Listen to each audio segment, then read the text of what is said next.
Everyone has enemies, even if they don't call them that.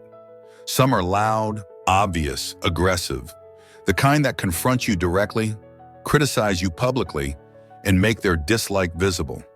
But the most dangerous enemies are never that clear. They sit beside you. They smile when you speak. They applaud when you succeed. They use friendly words, supportive gestures, familiar laughter. And that's what makes this war so dangerous.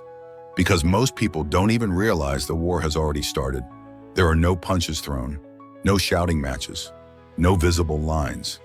This is a silent war fought through perception, timing, and psychological control.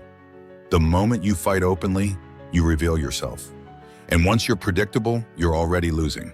Predictability is comfort for your enemy. When they know how you'll react, when you'll explode, when you'll defend yourself, they can plan around you. That's why the most effective victories are the quiet ones. No noise, no fingerprints, no public drama. Just results. History misunderstood Machiavelli because people wanted him to be cruel, ruthless, heartless. But he wasn't teaching violence. He was teaching something far more unsettling: how to dominate without chaos, how to control without confrontation, how to win without ever appearing to fight. Real power isn't about strength, money, or volume. That's theater. That's performance. Real power exists quietly, invisibly, in the minds of other people, especially when you're not in the room. It lives in assumptions, expectations, whispers. It lives in how people pause before speaking your name. The moment someone reacts emotionally, anger, defensiveness, desperation, they lose leverage. Emotion is information, and when you leak information, someone else collects it and uses it. That's why public destruction never works. It creates sympathy for your enemy. It creates resistance. It creates noise. The real objective is far more elegant: to make your enemy irrelevant. To reach a point where their words don't matter, their attacks don't land, and their presence no longer alters your direction. And that raises an uncomfortable question. How do you defeat someone without ever confronting them? It begins with restraint. You never reveal your intentions. Anger feels powerful, but it's careless. Anger exposes strategy. The moment you react, explain yourself, justify your behavior, you hand your opponent a map of your mind. Silence does the opposite. Silence creates uncertainty, and uncertainty is terrifying for people who rely on control. When they don't know your next move, they imagine the worst. They fill the silence with their own fears and insecurities. Calmness isn't weakness, it's concealment. It's standing still while someone else loses balance. And once you master this, something strange happens. Your enemy starts fighting shadows. They argue with versions of you that don't exist. They exhaust themselves responding to threats you never made, plans you never revealed, moves you never intended to take. And you're doing nothing, just watching. Over time, you stop trying to control people directly, because controlling people is messy, temporary, and dangerous. It always backfires. Instead, you control the narrative. You don't attack anyone. You don't accuse. You don't expose. You let time and behavior do the work for you. Reputation is the real battlefield. People reveal themselves when pressure builds. They talk too much. They contradict themselves. They overreact. Patience amplifies mistakes. Society punishes image long before it punishes actions. Once an image cracks, it doesn't need to be pushed. Gravity takes over. People start questioning, distancing, doubting, and you never had to say a word. As this happens, your focus shifts inward. You start building yourself into someone difficult to reach.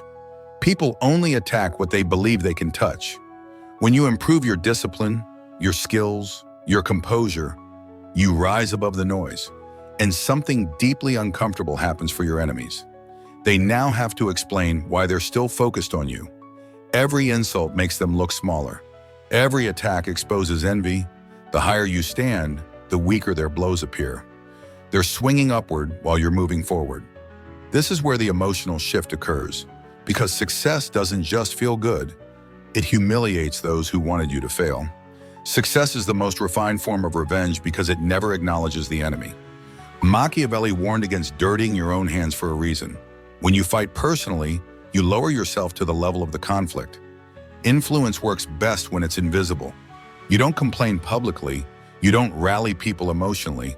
You don't recruit allies through anger. You move quietly. You build credibility, trust, consistency. And then one day, without asking, people start defending you. They correct the story for you. They shut down attacks before they reach you. That's when you realize the battle ended long ago. Your enemy is exhausted, fighting a war you're no longer part of. You didn't abandon the battlefield, you rose above it. At this stage, the most powerful move is emotional withdrawal, not ignorance. You remain aware, you remain observant. But emotionally, you're unavailable. Emotional detachment is psychological warfare. When you stop reacting, stop defending, stop explaining, people become desperate. They provoke louder, they exaggerate, they lie, and desperation always leads to mistakes. Mistakes expose character. The one who cares less controls the situation. Your silence becomes unbearable. It speaks louder than their rage ever could. They want a reaction because a reaction confirms relevance. When you deny them that, you remove their oxygen, and then something internal happens, something most people never talk about. At first, silence feels unnatural.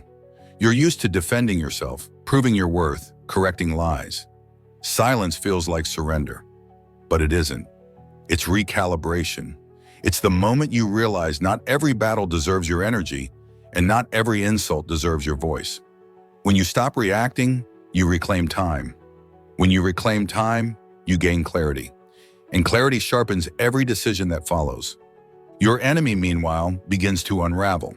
They expected resistance, they expected drama, they expected you to step into the ring.